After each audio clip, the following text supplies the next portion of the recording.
Back here at the Family Arena, St. Charles, Missouri. Bellarmine leads at the half, 44-37. Joining me now is Nick Kedzuch, the assistant SID at Quincy University. And Nick, thanks for joining me for a few minutes. Thanks for having me, John. It's an exciting time for Quincy here this weekend. You have not only do you have the number 4 seed Quincy team playing in the next semifinal, but your men's team picked up really a huge win and for the program, especially knocking off a juggernaut in Drury basketball. Right. It's been really exciting for both teams, really.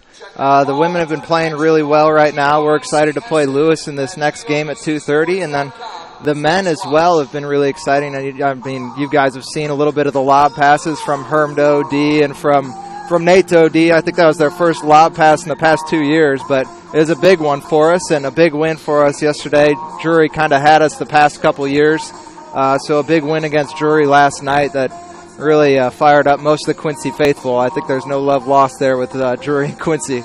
Talk about the men's basketball first, and then we'll come back to the women. But sure. For the men's team, they pick up a big win. First time in 7 games against Drury, picking up a win. Now they take on Wisconsin Parkside, a team that has a lot of size. Talk about the matchup later on tonight. Well, I'll tell you what, our bigs have been playing really well, and we had them at Quincy this year, and it was a tight game. Mazurek came through with a big shot at the end of regulation, and then another big shot at OT to beat us. And it was a really tight game, really well played on both sides. And you know, our team is showing a lot of heart, and they're scoring a lot of baskets lately. So we're pretty excited. I think we match up pretty well with Parkside. We lost by 1 in OT at home. This is kind of a home game for us, just 2 hours down the road. We're expecting a big crowd from Quincy. And, hopefully we can make our way into the championship and upset Parkside. Your head coach, Marty Bell, very animated head coach on the sidelines, but I don't think I've ever seen him more excited than I did last night. You know what? He hasn't been here in a few years, and it even showed with some of our meetings prior to when we had the conference call to come down. He wanted everybody in there. He wanted to make sure everything was completely, the way it should be, and he wanted a perfect experience for the student athletes, and it's been a great experience so far for him. I think you saw a lot of the excitement last night from our men's team. Everybody had smiles on their faces. They were playing loose basketball, and they haven't been here in a while. I mean, when we talked to Nate Desjardins and Godson Nagaway after the game, and they said, we've never been here before, and it's one of those things where they're getting loose and they're getting more comfortable, and I think we're going to see a little bit more comfortable offense coming this tonight at 8:30. Your women's team regionally ranked, more than likely will make the NCAA tournament. Women's team has been very consistent over the last couple of years, but talk about this year. The team is well balanced. Yeah, it's something that has kind of been known by Quincy for a while, is that we've had some well-balanced women's basketball teams. I always joke with our women's basketball coach that it's hard for us to get women's basketball player of the week because you have somebody playing a great game the first game of the weekend, and then the second game of the weekend, somebody else steps up and has a big game. Our seniors have been huge for us this year with Maggie Cunningham. Erin Menemeyer in the post has played phenomenal. Kara Gerbis, Carly Beebe's played great defensively.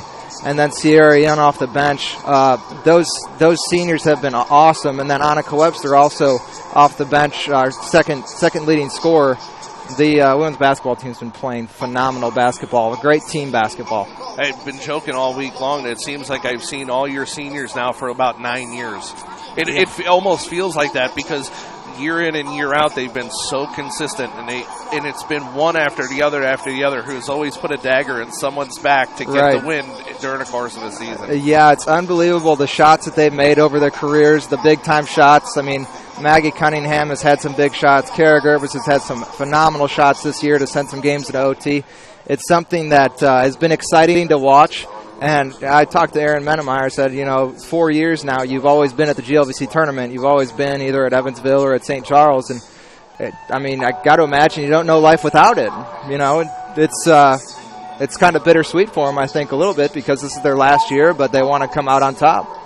Nick's also in charge of the student broadcasting program at Quincy, and we have Reed Bensinger, who's been helping out here this weekend. Talk a little bit about Reed and how you found him and how the program's starting to grow now. Reed's kind of an interesting story. Reed actually was working. We saw him tweeting about Quincy University athletics, and I was with my boss Brendan at the time. We were typing up a men's basketball story, and all of a sudden, he goes, "This guy, Reed, whoever this guy is, we need him to work for us." And I said, "Oh, I've seen him around before. I'm going to go ask him in the hallway one day." The next day, I saw him in the hallway in the HFC right outside of Pepsi Arena at Quincy University. I said, "Hey, how would you like to work for us?"